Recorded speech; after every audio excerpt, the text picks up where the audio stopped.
Hey guys, and welcome back to another episode of Federico Talks Watches. As you can see, I'm still in Miami.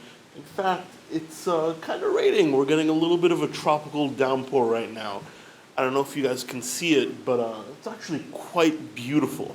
So customary wristwatch check. I am wearing the Omega Seamaster pre-ceramic Pierce Brosnan version, a fantastic watch for Miami. Even though maybe it's a little too understated. In case you didn't see my last video, Miami's all about flash, and this watch is a fantastic companion, but it's everything but flashy. How very un-Federico-like. So, what did I want to talk about today? Well, I figured I'd use this beautiful backdrop to talk about a subject that I feel pretty passionate about. And that is, I think there's a few brands that every collector or enthusiast needs to either own or experience during their journey as collectors. Now, these are brands that I don't think you can honestly say that you're a watch enthusiast if you haven't at least experienced them. Not necessarily bought, but at least researched them, looked heavily into them, and done your due diligence. And, I was kind of thinking, what brands would make it. And honestly, I came up with 3 no-brainers. So why don't we get started? The first brand I'm sure everybody can guess, and that is Rolex. Rolex is by far the most well-known luxury watch brand out there. And it can be occasionally a little bit controversial.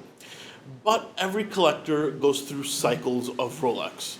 As Ben Clymer said in a Hodinkee article, and also Christian from Theo and Harris mentioned it, Rolex is cyclical, especially in the mind of a collector. Most people that don't know watches, think Rolex is the end-all, be-all. It's the ultimate, the pinnacle of watchmaking.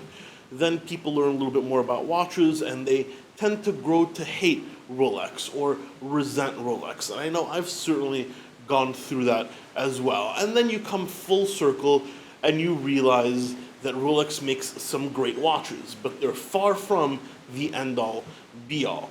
And you know what? I've certainly done that myself. Rolex, of course, when I didn't know watches, Rolex is always Rolex. Then I kind of grew to hate them because everybody's got a Rolex and what makes them so special when there's other great brands out there. And then, I bought a Pepsi bezel GMT. I own a sub that I won as part of a contest. And I quite like Rolex now, even though my taste in Rolex is a little bit more subjective. But I think everybody should experience Rolex at the very least, because of what they stand for. And that is rugged, no-nonsense tool watches and icons in the watch industry. Yes, this is definitely an expensive purchase, but I think it's the culmination of many collectors to actually go out and buy one of these pieces. And I think even though you don't have to particularly own one because they're very expensive, you're not a real watch enthusiast if, for better or for worse, you haven't done some serious thinking about the brand Rolex.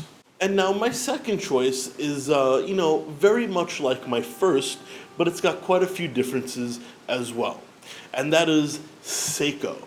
I don't think you can call yourself a watch collector or enthusiast if you haven't gone through the same process with the brand Seiko. Yes, nowhere near as expensive as a Rolex, but actually you can spend that much money if you go with Grand Seiko or Corridor. Seiko is a brand that embodies a very wide price range, anywhere from $40-50 with a Seiko 5 to $200-300 with an SKX, to about $1,000 with a Marine Master or a Prospex, to $50,000 plus with a Corridor or a Grand Seiko. They certainly have something for everybody. And they're a very different brand. Obviously, not being Swiss, being Japanese, you see a different side of watchmaking. Thing with Seiko is, it gets a lot of people into the hobby.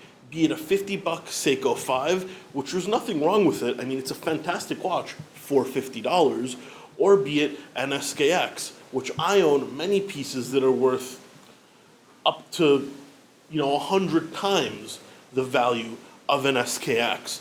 But I still love it, and it still maintains a prize spot in my collection. It's just great to see watches at every different price point. And Seiko, I think, is the brand with the widest price point. So people might say, Federico, what about Citizen? Well, yeah, Citizen's pretty cool, but I don't think it embodies the same values as Seiko, a manufacturer that is truly completely in-house. I mean, Seiko makes its own mainsprings. I only know of Rolex, another brand on this list, that also managed to accomplish the same feat. So Seiko is one of the most complete watch manufacturers out there. And I think you can get some great watches and some great bang per buck. Not to mention the history and the passion I feel for some of the pieces resonates with a lot of other collectors. In fact, one of the fiercest collector communities out there is the Seiko collectors, and they love their vintage pieces, like the Pogue. So in conclusion, I think Seiko is a brand that no matter whether you're collecting Seiko 5s or you're collecting FP Journes, everybody has got to have a little bit of love, and if not love, at least respect for the brand Seiko. And third on my list, I think, is a brand that doesn't get enough respect, but once people become watch collectors, they certainly fall in love with. And that is Jaeger LeCoultre, JLC. What can I say? Certainly a luxury brand, even though if you buy pre-owned, you can get some great pieces for around $2,000-3,000. Jaeger is a fantastic introduction to the world of haute horlogerie.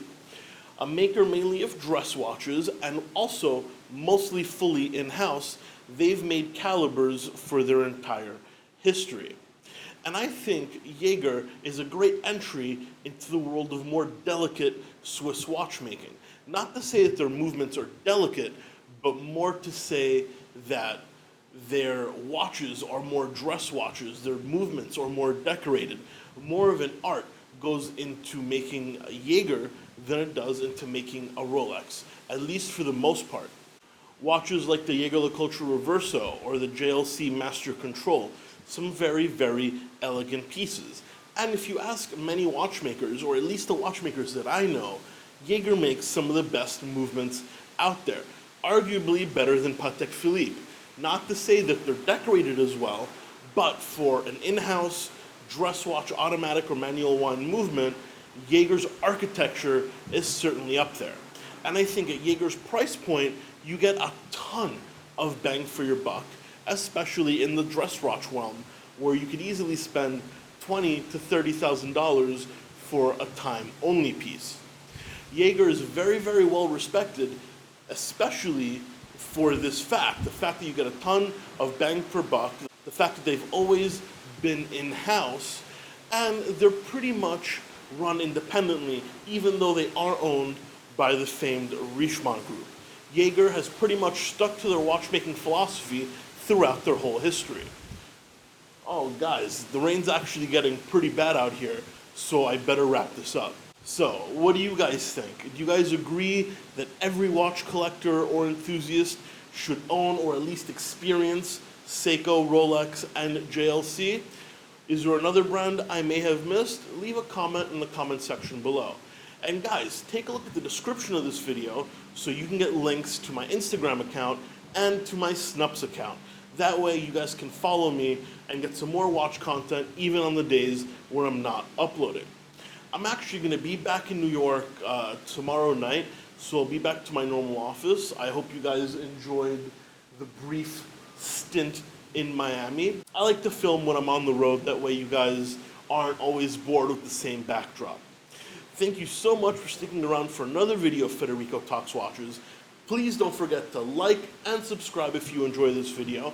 I can't wait to hit 15,000. We're almost there.